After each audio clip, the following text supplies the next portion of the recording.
안녕하세요. 깨알 역사 클래스입니다. 오늘은 형과 아들이 너무 뛰어났기 때문에 역사에서 존재감이 사라져버린 한 역사 인물에 대해 알아보겠습니다.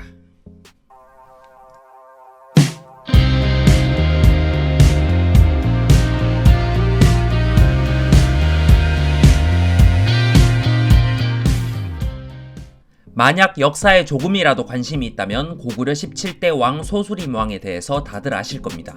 불교 수용, 태학 설립, 율령 반포 이 세 가지 업적과 더불어 위기의 고구려를 중흥시킨 왕으로 말이죠.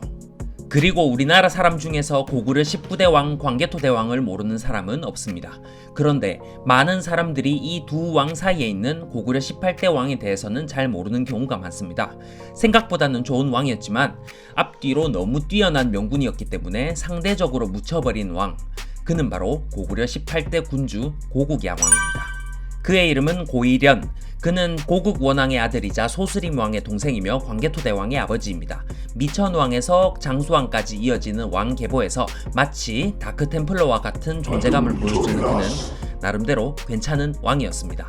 형인 소수림 왕의 뒤를 이어 국정을 안정시켰으며 이후 광개토대왕의 정복 사업을 위한 기반을 단단히 쌓은 업적이 있죠. 소수림 왕 때는 전진이 딱 버티고 있어 고구려가 요동을 공략하기는 어려운 상황이었습니다. 게다가 전진은 고구려와 긴밀한 관계이기도 하니 더욱 서쪽 진출은 불가능했습니다. 그러나 고국양왕이 즉위할 즈음 전진이 동진과의 비수대전에서 대패한 뒤 몰락하였고 다시 화북 지역의 혼란이 시작되어 여러 나라로 나뉘어졌습니다. 그러다가 요동에는 과거 고구려에게 굴욕을 주었던 모용황의 아들 모용수가 후연을 건국했습니다. 고국양왕 입장에서는 아버지의 복수를 할 기회가 찾아온 것이죠. 그래서 385년 고구려는 후연을 습격해 요동군과 현도군을 빼앗고 1만 명의 포로를 잡았습니다. 이는 고구려 6대 왕인 태조왕 때 요동군을 공격한 이후 처음으로 고구려가 요동을 차지한 것이었습니다. 그리고 요서 지방에서 반란이 일어나 후연의 상황은 더욱 악화되었습니다. 그러나 후연도 만만치 않았습니다. 그해 겨울 모용수의 아들 모용농이 3만의 군사를 이끌고 요서의 반란을 토벌한 뒤 방향을 돌려 고구려가 차지했던 요동 땅을 도로 빼앗았습니다. 그리고 386년 모용수가 황제로 즉위하면서 후연은 완전히 자리를 잡게 되었고 고구려는 요동 진출을 뒤로 미룰 수밖에 없었습니다. 다만 이때 요동을 차지했던 경험은 훗날 광개토대왕이 요동을 장악하는 데에 큰 도움이 되었으며 요동에서 데려온 포로와 물자 등을 생각하면 소득이 없는 것은 아니었습니다. 후연을 공략하기 어려웠던 고국양왕은 다시 칼끝을 남쪽으로 돌려 백제를 향했습니다. 그리하여 고구려는 386년에는 백제를 공격했습니다. 다만 그와 관련된 과정이나 결과는 기록되어 있지 않네요. 이후 389년과 390년에는 백제의 침입을 받기도 했습니다.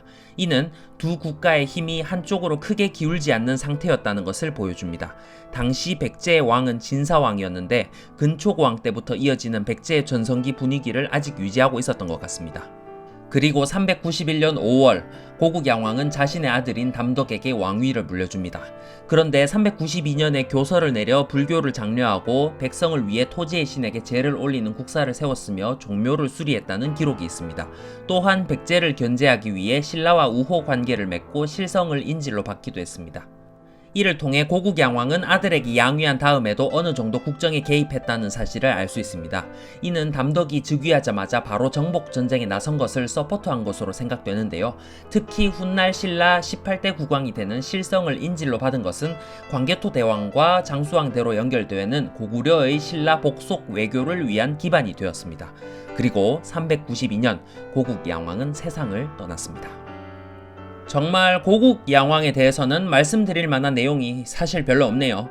짧은 재위 기간 동안 고국양왕은 눈에 띌 만한 대단한 업적을 남기지는 못했습니다. 최초로 요동을 차지해봤다. 그리고 신라를 냠냠할 준비를 했다 정도? 하지만 그는 형인 소수림 왕의 의지를 이어받아 고구려의 국력을 더욱 키웠으며 자신의 아들인 광개토대왕에게 잘 넘겨주었습니다. 그래요. 자식 농사도 잘 지었다고 볼 수 있겠죠. 제일 중요한 업적이겠습니다. 이러한 것조차도 제대로 못하는 왕이 역사에 얼마나 많았는데요.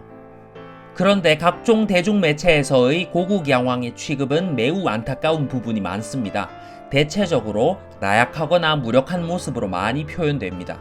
그러나 실제 역사에서 고국양왕이 그런 무능한 왕은 아니었다는 말씀을 드리고 싶습니다. 고구려의 위기를 극복해낸 소수림왕이나 고구려의 전성기를 이룩한 광개토대왕이 위대한 인물이라는 것은 너무나도 당연한 이야기입니다. 하지만 고국양왕도 비록 그 사이에서 존재감은 없어졌지만 어찌어찌 나름 괜찮은 왕이었다라는 것을 우리 모두 기억하면 좋겠습니다. 오늘은 소수림왕과 광개토대왕 사이에서의 바톤 터치를 기가 막히게 해낸 연결고리 왕, 고국양왕에 대해 알아보았습니다. 영상이 유익했다면 좋아요와 구독 부탁드리겠습니다. 깨어클이었습니다.